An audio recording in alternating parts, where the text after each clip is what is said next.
بسم اللہ الرحمن الرحیم نحمده ونصلی علی رسولہ الکریم اما بعد۔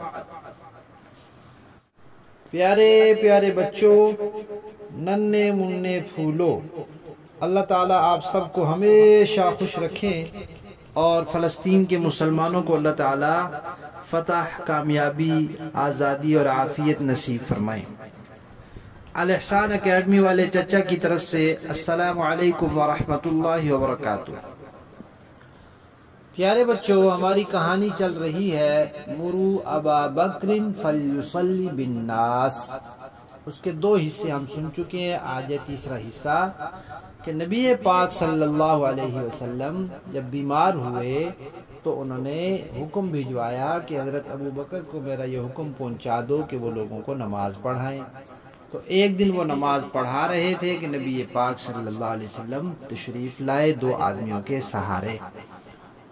حضرت ابو بکر پیچھے ہٹنے لگے تو نبی پاک نے ان کو ہٹنے سے منع فرما دیا۔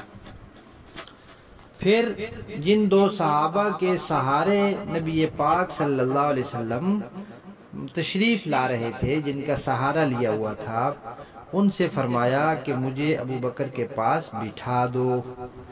تو انہوں نے نبی پاک صلی اللہ علیہ وسلم کو حضرت ابو بکر کے پاس بٹھا دیا۔ نبی پاک صلی اللہ علیہ وسلم تھوڑے سے آگے بیٹھے اور حضرت ابو بکر تھوڑے سے پیچھے کھڑے تھے۔ اب نبی پاک صلی اللہ علیہ وسلم نے بھی نماز شروع کر دی۔ اب جب نبی پاک صلی اللہ علیہ وسلم نماز شروع کر دی تو اصل میں امام وہ بن گئے اور حضرت ابو بکر بھی ان کے مقتدی ہو گئے اور پیچھے والے بھی سارے مقتدی ہو گئے۔ لیکن پیارے بچوں، نبی پاک صلی اللہ علیہ وسلم چونکہ بیمار تھے، کمزور بھی تھے، بڑی مشکل سے سہارا لے کر وہاں تشریف لائے تھے، تو آواز زیادہ اونچی نہیں نکال سکتے تھے۔ تھوڑی سی آواز نکلتی تھی جو حضرت ابو بکر سن لیتے تھے۔ تو اس طرح نبی پاک صلی اللہ علیہ وسلم جب کہتے تھے اللہ اکبر تو حضرت ابو بکر پھر اللہ اکبر کہتے تاکہ پیچھے والے لوگ بھی سن لیں۔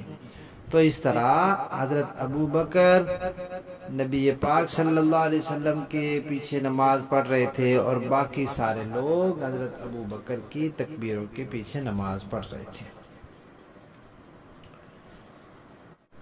پھر نماز کے بعد نبی پاک صلی اللہ علیہ وسلم نے خطبہ ارشاد فرمایا۔ ممبر تھا اور ممبر پر تشریف فرما ہوئے، پھر لوگوں سے کچھ باتیں کی۔ یہ نبی پاک صلی اللہ علیہ وسلم کا آخری خطبہ تھا، آخری بیان تھا۔ اس کے بعد پھر آپ فوت ہو گئے کچھ ہی دنوں بعد، اور پھر اس کے بعد مزید لوگوں سے بیان نہیں فرما سکے۔ تو پیارے بچوں، ہماری اس کہانی سے ایک تو یہ معلوم ہوا کہ نبی پاک صلی اللہ علیہ وسلم نے خود حضرت ابو بکر کو اپنی جگہ پر کھڑا کیا۔ اور پیارے بچوں، ایک مرتبہ ایسے ہوا کہ نبی پاک صلی اللہ علیہ وسلم انہی بیماری کے دنوں کی بات ہے، آپ نے فرمایا کہ میں نے ارادہ کیا کہ میں یہ بات لکھوا دوں کہ میرے بعد ابو بکر مسلمانوں کے خلیفہ ہوں گے، لیکن پھر اللہ تعالیٰ نے مجھے بتایا کہ آپ کے بعد اللہ تعالیٰ ابو بکر کے علاوہ کسی کو خلیفہ بننے ہی نہیں دیں گے، اور مسلمان بھی حضرت ابو بکر کے علاوہ کسی کے خلافت پر جمع نہیں ہوں گے، سارے مسلمان کسی اور کو خلیفہ مانیں گے ہی نہیں۔ تو نبی پاک صلی اللہ علیہ وسلم نے فرمایا کہ جب مجھے اللہ نے یہ بتا دیا کہ اللہ تعالیٰ بھی حضرت ابو بکر کے علاوہ کسی کو خلیفہ نہیں بننے دیں گے، مسلمان بھی کسی اور کی خلافت پر اکٹھے نہیں ہوں گے، تو پھر مجھے لکھوانے کی ضرورت ہی نہیں، پھر تو حضرت ابو بکر نے خلیفہ بن ہی جانا ہے۔ تو اب ہمیں کیا پتہ چلا؟